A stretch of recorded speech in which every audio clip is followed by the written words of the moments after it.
Magkano ang ano mo, dala mong perang pambakasyon? Nasa 50,000 plus lang. Yun lang. Yun lang yung naipon ko. Di ba? Yung pera 50,000 ko, lang?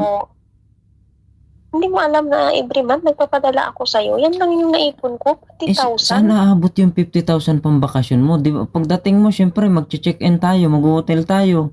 Magkano na yun? 5,000. Di 45,000 na.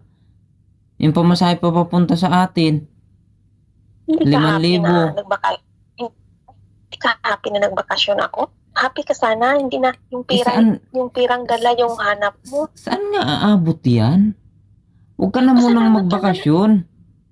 pasalamat ka nga nagbakasyon ako. Anong klase? Pera lang yung Mag, hanap mo? Pasalamat ka sana, nagbakasyon dagdagan mo. ako. Kahit at least 150,000 man lang ang pambakasyon mo. Kasi, sayang naman magbabakasyon ka tapos 50,000 lang. Eh, syempre, sila kumpare, iinom kami niyan. Kasi, proud naman ako ng OFW yung asawa ko. Tapos 50,000 lang, magkakanda utang-utang Akala, tayo niyan.